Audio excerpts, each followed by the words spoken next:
பணமே வருமானம் வரலங்க அப்படிங்கிறவங்களுக்கு அந்த வருமானம் வரக்கூடிய ஒரு அமைப்பு இந்த மிதுன ராசி மக்களுக்கு இந்த மாதம் வரப்போது. 10ஆம் இடத்திற்கும் 11ஆம் இடத்திற்கும் அதிபதியான பிளானட்ஸ் வந்து செகண்ட் பொசிஷன்ல ஒன்னா சேரும்போது நல்ல பண வரவு வரும். நீங்க செய்ய போற செயல்கள் எல்லாம் பெரிய வெற்றியை பெறப்போகுது. மிதுன ராசிக்காரர்களுக்கு அப்படி ஒரு யோகம். நல்ல மங்கள செய்திகள் உங்க குடும்பத்தில் வந்துகிட்டே இருக்கும். உலகெங்கும் வாழும் ஆன்மீகம் டாக்ஸ் அன்பர்களுக்கு உங்கள் ஆத்மார்த்த ஜோதிடர் நங்கநல்லூர் டாக்டர் பஞ்சநாதனின் அன்பு வணக்கங்கள். நம்ம செப்டம்பர் மாத பலன்களை பார்க்க போறோம். உங்க ராசிக்கு அற்புதமான பலன்கள் காத்திருக்கு இந்த மாசம். இப்போ இந்த மாதத்துல மிதுன ராசியில செவ்வாய் பகவான் இருக்கார். அவர் செப்டம்பர் 20 அன்னைக்கு கடகராசிக்கு போயிடுவார். அதே போல கடகராசியில இருக்கக்கூடிய குரு பகவான் 20ஆம் தேதியிலிருந்து குரு மங்கள யோகமாக மாறுகிறது. ஒரு நல்ல அமைப்பு இருக்கு. இந்த மாதத்துல சிம்ம ராசியில சூரியன் புதன் கேது அப்படிங்கிற கிரகங்கள் அமர்ந்திருக்கு. சூரிய பகவான் இந்த மாசம் 18ஆம் தேதி உங்களுக்கு வந்து கன்னி ராசியில போய் உட்கார போறாரு. 6ஆம் இடத்திற்கு காலபுருஷ தத்துவத்துடைய 6வது இடத்துல போய் அமர்வார். அதே மாதிரி செப்டம்பர் 3 அன்னைக்கு புதன் பகவான் கன்னி ராசியில போய் உச்சமாகி விடுவார். செப்டம்பர் 1ஆம் தேதியே சுக்கிர பகவான் ஆட்சியாக துலா ராசியில உட்கார்றாரு. கும்ப ராசியிலே மாதம் முழுவதும் ராகு பகவான் இருக்கிறார். அதே போல மீன ராசியிலே மாதம் முழுவதும் சனி பகவான் வக்கரித்து இருக்கிறார். சந்திரனுடைய சஞ்சாரம் 2.25 நாளைக்கு ஒரு தடவை மாறிக்கிட்டே இருக்கும். உங்களுக்கு தெரியும். இந்த கிரகங்களை அடியொற்றித்தான் இந்த மாதத்துடைய பலன்கள் எப்படி இருக்கு நம்ம ராசிக்கு அப்படின்னு நம்ம பார்க்க போறோம். அதற்குரிய பரிகாரத்தையும் இந்த பலன்களோட நான் சொல்ல போறேன். என் அன்பான ஜெமினைன் பீப்புள், நீங்க எனக்கு மிதுன ராசி மக்கள், அதாவது எப்பவுமே என்ன கேட்டீங்கன்னா, மிதுன ராசிக்காரர்களுக்கு வந்து கடவுள் கொடுத்துருக்கக்கூடிய ஒரு வரம் சாமர்த்தியம், கடவுள் கொடுத்துருக்கக்கூடிய ஒரு வரம் ஃப்ளெக்சிபிலிட்டி. அப்போது மிதுன ராசி அன்பர்கள் எப்படி வருதுன்னா, அது ஜெமினின்னு நம்ம சொல்கிறோம். மிதுன ராசி அன்பர்களுக்கு எப்போவுமே எந்த ஒரு இடத்துல வளைஞ்சு கொடுக்கணுமோ வளைஞ்சு கொடுக்குறீங்க. சில இடத்துல உறுதியாக இருப்பீங்க, வளைஞ்சே கொடுக்க மாட்டேன்னு வச்சுட்டு இருப்பீங்க. ஃபியூ ஹவர்ஸில் உங்கள் மைண்டு மாறும். ஒரு ஃபேமிலி இஷ்யூவே வச்சுக்கோங்களேன், ரொம்ப அப்படி ஸ்டிஃபாக நின்றுக்கிட்டு இருப்பீங்க. அதெல்லாம் முடியாது, விட்டு கொடுக்க முடியாதுன்னு இருப்பீங்க. அப்படி பேசினவரா நீங்கள் இருக்கும். ஒரு 3 hours 4 hours கழிச்சு பார்த்தீங்கன்னா நீங்களே மாற்றி பேசுவீங்க. சூழ்நிலைக்கு அட்ஜஸ்ட் பண்ணி போயிடுவீங்க. அது மைனஸ் கிடையாதுங்க, அது ப்ளஸ்ஸு. இப்போ இந்த வாரம் பாருங்க, இந்த மாதம் பாருங்க, மார்ஸ் வந்து நம்ம ராசியில் உட்காந்துருச்சு. இந்த செப்டம்பர் மாதம் ஃபர்ஸ்ட் 20 days நம்ம ராசியில தான் இருக்க போகுது. இந்த நேரங்களில் என்ன ஒன்று கேட்டிங்கன்னா, சகோதரர்கள் இருக்காங்க பாருங்க, அவங்களோட பல நேரங்களில் நீங்கள் சகோதரர்களை இந்த மாதம் சந்திப்பீங்க. முக்கியமான நிகழ்வு ஒன்றுக்காக கூட சந்திப்பீங்க. சந்திக்கும் போது சகோதரர்களோட ஒரு கருத்து மாறுபாடு இருக்கும். அவங்க நம்ம மேலே பொறாமப்படுறாங்க அப்படின்னு தோணும், ஒரு கோபம் வரும், இதெல்லாம் இருக்கும். உடம்புல பார்த்தீங்கன்னா ஹீட் ரொம்ப அதிகமாக இருக்கும். ஹீட்னால வரக்கூடிய ப்ராப்ளங்கள் இருக்கலாம். ஆனால் என்ன யோகம் அப்படின்னு உங்களுக்கு கேட்டிங்கன்னா, லாபாதிபதி செவ்வாய் ராசியில் வந்து உட்கார்ந்தாரு. பூமியினால் நல்ல லாபம் உண்டு, மூத்த சகோதரனால் ஒரு லாபம் உண்டு. அவங்களுக்கு லாபம் தரணும்னு சொல்லி ஒரு விஷயத்தை செய்ய போறது இல்லை. பட் நீங்கள் அவர்கள் பேச்சின் மூலமாகவோ அவர்கள் செயலின் மூலமாகவோ ஒரு ஐடியா உங்களுக்கு கிடைக்க போகுது. அதுவும் நீங்கள் பெரிய லாபத்தை வாழ்க்கையில் உண்டு பண்ணிவிடும், அது நடக்கும்.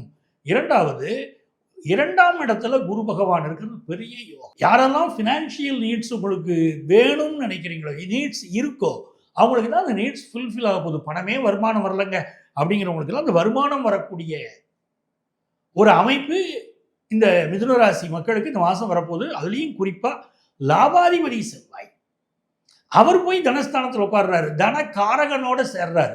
அப்போ 10ஆம் இடத்திற்கும் 11ஆம் இடத்திற்கும் அதிபதியான பிளானட்ஸ் வந்து செகண்ட் பொசிஷன்ல ஒன்னா சேரும்போது பணம் கொட்டுங்கிறாங்க. நல்ல பண வரவு வரும். அதே மாதிரி சிலருக்கு ஆஃபீஸில் ப்ரமோஷன் கிடைக்கும். இல்லை நீங்கள் ஒரு வேலை ஜாப் மாறக்கூடிய அமைப்பு கூட சிலருக்கு இருக்கு. அப்படி ஜாப் மாறினீங்கன்னா முன்ன விட நல்ல ஜாப் ஒன்று உங்களுக்கு கிடைக்க போகுது, நல்ல சேலரியோட கிடைக்க போகுதுங்க. அது உங்களுக்கு நல்ல ஒரு இம்ப்ரூவ்மெண்ட் தெரியும் லைஃப்ல. ஃபேமிலி மெம்பர்ஸ், எல்டர்ஸ், அவங்க மேலே உங்களுக்கு இருக்கக்கூடிய சில பிரச்சனைகள், இல்லை அவங்களுக்கு இருக்கக்கூடிய ஹெல்த் இஷ்யூஸ், இதெல்லாம் சால்வ் ஆகும். எல்டர்ஸ் வந்து ரொம்ப அரவணைச்சு கொண்டு போவீங்க ஃபேமிலியில், அதுவும் நடக்கும். உங்களுக்கு ராசிக்கு அதிபதி புதன் வந்து 3ஆம் இடத்துல கேதுவோடு உட்காந்துருக்காரு. செப்டம்பர் 3 வரைக்கும் தாங்க அந்த பொசிஷன். அது 3க்கு பிறகு உங்களுக்கு ஒரு யோகம் காத்திருக்கு. கேதுவை விட்டு புதன் விலகிடுறாரு. விலகி இங்கே உட்கார போறாரு, 4th பிளேஸில் உட்கார போறாரு. அது வந்து புதனுடைய ஆட்சி வீடு, உச்ச வீடு அப்படின்னு வச்சுக்கோங்க. தன்னுடைய உச்ச வீட்டை நோக்கி புதன் செல்கிறார். அப்படிங்கிற போது நீங்க ஒரு வாழ்க்கையில எடுக்கக்கூடிய முக்கிய முடிவுகள், இல்லை நீங்க செய்ய போற செயல்கள் எல்லாம் பெரிய வெற்றியை பெறப்போகுது. மிதுன ராசிக்காரங்களுக்கு அப்படி ஒரு யோகம். எஜுகேஷன் எடுங்க. 10 + 1 + 2 படிக்கக்கூடிய ஸ்டூடெண்ட்ஸ்லாம் நல்லா ஸ்கோர் பண்ணுவீங்க. அதே மாதிரி நான் புதுசா ஒரு ஃப்ளாட் வாங்கணும்னு நினைக்கிறேன், அடுக்குமாடி குடியிருப்புல வீடு வாங்கணும்னு நினைக்கிறேன் அப்படிங்கிறவங்களுக்கு அது நல்ல யோகம் அமைய போகுது. செப்டம்பர் 25லேருந்து காதலில் வெற்றி பெறும் நேரம் உருவாகிறது. அது வரைக்கும் சில தடுமாற்றம். ஒரு லவ் ப்ரப்போஸ் பண்ணுவீங்க, நடக்குமா நடக்காதாங்கிறது இருக்கும். ஏதோ சில ஊடல்கள் உங்களுக்கு உங்கள் லவருக்கு இடையில இருக்கும். இது எல்லாமே செப்டம்பர் 25லேருந்து கிளியர் ஆயிருங்க. உங்களுக்கு வந்து பெரிய யோகம் என்னன்னு கேட்டீங்கன்னா, உங்களை விட உங்க பிள்ளைகள் லைஃப் இருக்கு பாருங்க, உங்க மகன் மகள் இவங்களுடைய லைஃப் ரொம்ப நல்ல லைஃபா இந்த மாதம் அமைய போகுது. அவங்க ஒரு காம்படிட்டிவ் எக்ஸாம் எழுதியிருக்காங்கன்னா அதை ஜெயிச்சுக்கிட்டு வருவாங்க. ஒரு வேலை வாய்ப்பு நல்லா கிடைக்கும், ஒரு படிப்பு நல்லா அமையும், திருமண விஷயங்கள் உங்களுக்கு பார்த்துட்டு இருந்தீங்கன்னா நல்ல முறையில் கூடி வரும். குலதெய்வத்துடைய அனுக்கிரகம் இந்த மாதம் உங்களுக்கு பரிபூரணமாக இருக்கு. அதே மாதிரி சினி ஸ்டார்ஸ், நாடக நடிகர்கள், இன்னும் வந்து கலைத்துறையை சேர்ந்தவர்கள் எல்லாருக்குமே நல்ல நல்ல வாய்ப்புகள் வரும். பிஸ்னஸ்ல பெரிய அளவுக்கு டெவலப் ஆகிற யோகமும் இருக்கு.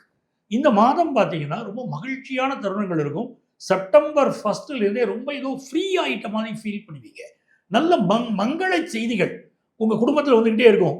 உங்களுடைய ஃப்ரெண்ட்ஸுக்கு திருமண செய்தி வரலாம், இல்லை உங்களுடைய பிள்ளைகளுடைய குழந்தை உங்கள் பிள்ளைகளுடைய ஃப்ரெண்ட்ஸ் அவங்களுக்கு கல்யாணம் ஆகும். அது வந்து உங்கள் வீட்டில் நாமளும் நம்ம பையன் கல்யாணம் பண்ணணும், பொண்ணு கல்யாணம் பண்ணணுங்கிற நல்ல செய்தியெல்லாம் கொடுக்குங்க. மங்களகரமான நியூஸ் வரக்கூடிய மாதம்.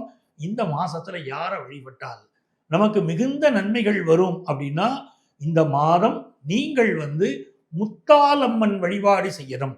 முத்தாலம்மன் வழிபாடு, முத்தாரம்மன் வழிபாடு, இந்த வழிபாடெல்லாம் உங்களுக்கு மிகப்பெரிய வெற்றியை தரும். ஏன்னா அன்பிற்குரியவர்களே, இவ்வளவு நேரம் நம்ம ராசிகளுக்குரிய பலன்கள், நம்ம என்ன பலன் இந்த மாதம் பார்த்தோம். ரொம்ப முக்கியமான ஃபங்க்ஷன்ஸ் இந்த செப்டம்பர் மாதம் இருக்கு, கண்டிப்பாக நம்ம கொண்டாடணும். செப்டம்பர் 4 அன்னைக்கு கோகுலாஷ்டமி. நம்ம வீட்டு வாசல்லேருந்து வீட்டுக்குள்ள வரைக்கும் கிருஷ்ணருடைய படங்கள்ல மாக்கோலம் போட்டு அவருடைய பாதங்களை வரைஞ்சி வீட்டுக்குள்ள கொண்டு வந்து அவருக்கு நம்ம படையல்கள் படைத்து வழிபட்டால் வீட்டில் நல்ல குழந்தை பாக்கியம் உண்டாகும், திருமண செய்தி வரும், காதல் விஷயத்தில் வெற்றி கிடைக்கும். கோகுலாஷ்டமி கொண்டாடி பாருங்க. செப்டம்பர் 4. செப்டம்பர் 8 அன்னைக்கு பிரதோஷம். நம்ம வாழ்க்கையில் இருக்கக்கூடிய தோஷங்கள் விலகணும்னா 8 அன்னைக்கு சிவனை போய் கும்பிடணும். ஈவினிங் ஹவர்ஸில் எல்லா தோஷமும் விலகும். அதே மாதிரி முக்கியமானது செப்டம்பர் 10 அன்னைக்கு சர்வ அமாவாசை.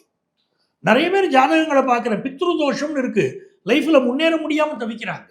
அவங்களுக்கெல்லாம் சிறந்த ரெமடி என்னன்னு கேட்டிங்கன்னா, அமாவாசை அன்னைக்கு நீங்கள் தர்ப்பணம் கொடுப்பது தான். அது செப்டம்பர் 10ஆம் தேதி வருது. மிக மிக முக்கியமான ஒரு பண்டிகை இருக்குங்க இந்த மாதம். 14ஆம் தேதி விநாயக சதுர்த்தி. விநாயக சதுர்த்தினா விநாயகரை வழிபடுவதனால் எல்லா வகையான முன்னேற்றமும் வாழ்க்கையில் வரும். நம்ம வீட்டில் பலகாரம் செய்கிற பெண்களை பார்த்தீங்கன்னா, அந்த பலகார மாவை எடுத்து முதல்ல அடுப்பு பக்கத்தில் வச்சுருவாங்க. வச்சுட்டு அதை தான் பிள்ளையாரை நினைச்சு கும்பிட்டுட்டு பலகாரம் விட ஆரம்பிப்பாங்க. எந்த ஒரு செயலை செய்கிற போதும் பிள்ளையாரை வணங்கிட்டு தொடங்குவது என்பதுதான் நம்முடைய பண்பாடு. அப்படி விநாயக சதுர்த்தியை நாம் கொண்டாடுவோம். களிமண்ணால் விநாயகர் செய்து கொண்டாடணும், அதுதான் முக்கியம். அப்படி அவரை வழிபாடு செய்து அவருக்கு அலங்காரங்கள் செய்வது நமக்கு மிகப்பெரிய அவருடைய அனுக்கிரகத்தை பெற்றுத்தரும். ஆகவே விநாயகர் சதுர்த்தியை 14ஆம் தேதி கொண்டாடுவோம். மிக மிக முக்கியமான ஒரு நிகழ்வு இந்த மாதம் தொடங்க இருக்கிறது. அது 27ஆம் தேதி மகாலய பட்சம் தொடங்குகிறது. பட்சம்னா 15 நாள். 27ஆம் தேதியிலிருந்து 15 நாட்கள் மாலய பட்சம்னு பேரு.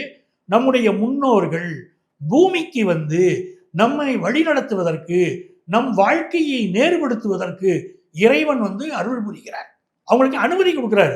அவங்க பூமிக்கு வரக்கூடிய 15 நாட்கள், இந்த 15 நாட்களும் நம்ம தர்ப்பணம் கொடுக்கணும் முன்னோர்களுக்கு, அவர்களுக்கு திதி கொடுக்கணும். அப்படி கொடுத்தோம்னா நம்ம குடும்பத்துல என்ன தடை இருந்தாலும் சரி, நமக்கு வேலை தடையோ கல்யாண தடையோ நோய் நொடிகளோ எது இருந்தாலும் விலகும். ஆகவே மாலய பட்சம் 27ஆம் தேதி ஆரம்பிக்கிறது. அதை கண்டிப்பாக கடைபிடியுங்கள், மிகுந்த நன்மைகள் வரும். இந்த மாதம் 29ஆம் தேதி சங்கடகர சதுர்த்தி. என்ன சங்கடங்கள் இருந்தாலும் அதை விலக விநாயக பெருமானை வழிபடுவோம், மிகப்பெரிய வெற்றிகளை பெறலாம்.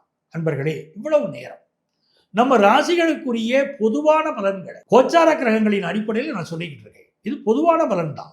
அப்போ முழுமையான பலன் எப்படிங்க நடக்கும், நாங்கள் எப்படி தெரிஞ்சுக்கிறது அப்படின்னா, இங்கே நாங்கள் சொல்லியிருக்கக்கூடிய பலனோடு உங்கள் சொந்த ஜாதகத்தில் என்ன திசாபுத்தி நடக்குது, கிரகங்கள் எப்படி இருக்கு, ரெண்டையும் இணைச்சு தான் பார்க்கணும். அப்போது என்ன பலன்கள் ஏற்படுகிறதோ அதுதான் நம்ம வாழ்க்கையில நடக்கும். அப்படி உங்க வாழ்க்கையில ஏதோ ஒரு சிக்கல் இருக்கு, எங்கள்கிட்ட நீங்க ஜோதிட ஆலோசனை பெற விரும்புறீங்க அப்படின்னா, இங்க எங்களுடைய செல்போன் நம்பர் இருக்கும். அந்த செல்போன் நம்பரை கான்டாக்ட் பண்ணி ப்ரியர் அப்பாயின்மெண்ட் வாங்கிட்டு என்ன நீங்க நேரடியாக சந்திக்கலாம். சென்னையில டி நகர்ல, நங்கநல்லூர்ல 2 இடத்திலும் நம்முடைய அலுவலகம் இருக்கிறது. நீங்கள் எங்களை தொடர்பு கொண்டு ஜோதிட ஆலோசனை பெறலாம். நேரா வர முடியலையா, ஆன்லைன் கன்சல்டேஷன் உண்டு. இதே எண் தான் எங்களுடைய வாட்ஸ்அப் எண். அதுல வந்து உங்களுடைய பெயர், இப்போது நீங்க வசிக்கக்கூடிய ஊரின் பெயர் இரண்டையும் ஒரு வாட்ஸ்அப் பதிவா எங்களுக்கு போடுங்க.